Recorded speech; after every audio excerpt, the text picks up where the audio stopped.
इस समय शादी का सीजन चल रहा है। देव उठनी एकादशी के बाद से शादी विवाह, मुंडन संस्कार जो भी जितने भी शुभ कार्य हैं वह होने लगते हैं।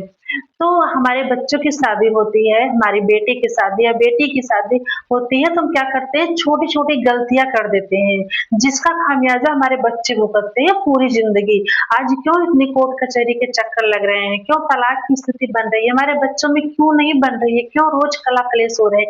इसके कहीं न कहीं ज़िम्मेदार हम खुद हैं, पेरेंट्स हैं, हमारे माता-पिता हम खुद हैं। इसलिए हम छोटी-छोटी गलतियाँ ना करके अपने बच्चों का जीवन सँवालें, उनके जीवन जो है अच्छे से बीते, यही हम कामना करें। लेकिन हम गलती क्या करते हैं जानेंगे हम इस वीडियो में। लेकिन वीडियो शुरू करने से पहले नमस्ते दोस्तों, मैं हूँ श्रद्धा मिश्रा, श्रद्धास डे चैनल में आप सभी का स्वागत है।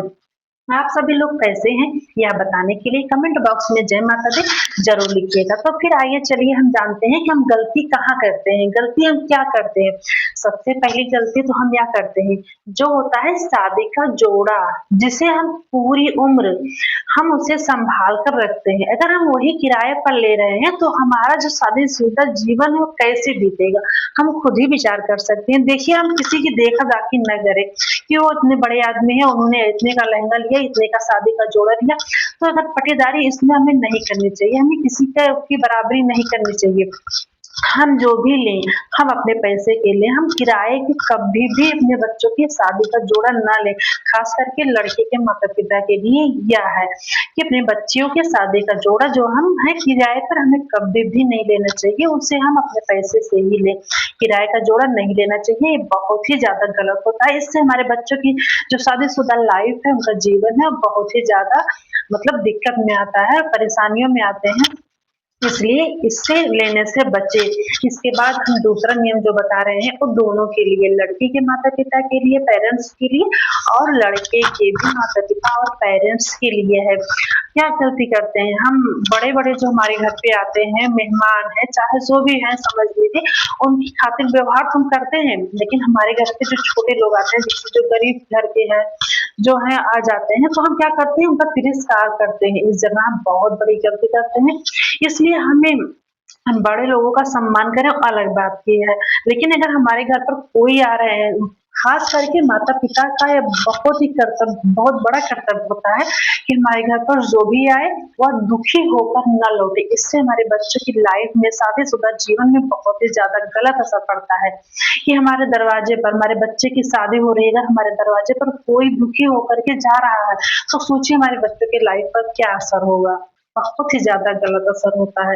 इन छोटी-छोटी बातों का ध्यान रख के हम अपने बच्चों की शादीशुदा लाइफ को आगे बढ़ा सकते हैं, अच्छी कर सकते हैं, खुशहाल उनका जीवन भी बीते, यही हमारे लिए सबसे ज़्यादा अच्छा होता है। हम और क्या चाहते हैं, हमारे बच्चों के लिए तो हमारा सारा जीवन होता है, समय होता है। अगर वो खुश नहीं रहेंगे तो फिर हम खुश रह ही नहीं सकते हैं, चाहे जो हमारे पास है। चाहे हमारे बेटे हो गए, चाहे हमारी बेटियाँ हो गई, अगर वो खुश नहीं है, फिर हम खुश नहीं रह सकते हैं। यह गारंटी है, माता-पिता का सबसे बड़ा खुशी बच्चों में ही होता है।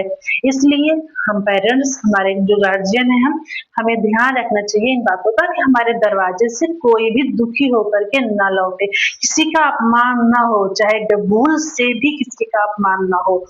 इन 2 बातों का अगर हम ध्यान रखेंगे तो यकीन मानिए हमारे बच्चों की शादीशुदा जो जीवन है वो बहुत ही अच्छे से बीतेगी, क्योंकि जो हमारे घर पे आते हैं, मेहमान हैं, चाहे जो भी है, वहाँ उनका आशीर्वाद हमारे बच्चों के ऊपर बहुत ज़्यादा लगता है। हम क्यों इतना सब करते हैं? फिर बच्चों के आशीर्वाद के लिए हमारे बच्चों को ज़्यादा से ज़्यादा आशीर्वाद मिले, और हम ये छोटी-छोटी गलतियाँ कर देते हैं, किसी को दुखी कर देते हैं। तो ऐसा हमें नहीं करना चाहिए। इसलिए इन बातों का हम ज़रूर ध्यान रखें, क्योंकि इस समय शादी-विवाह का बहुत ही ज़्यादा समय चल रहा है, शादी-विवाह बहुत ही ज़्यादा हो रहे हैं, इसलिए यह वीडियो हम सोचे बनाना बहुत ही ज़्यादा उत्तम है, अच्छा है, इसलिए यह वीडियो मैं आप सबके लिए लेके आई हूँ, लेकिन इसे फॉलो ज़रूर करिएगा। यह वीडियो यहीं तक है, अगर वीडियो आप सबको पसंद लगा हो तो इस चैनल को ज़रूर सब्सक्राइब करिएगा। पास लगी बेल आइकन पर भी प्रेस करिएगा ताकि इसी तरीके की वीडियो आप तक सबसे पहले पहुंचे, और एक लाइक जरूर करिएगा। कमेंट बॉक्स में जय माता दी जरूर लिखिएगा। मिलती हूँ अगले वीडियो में, तब तक के लिए राधे राधे।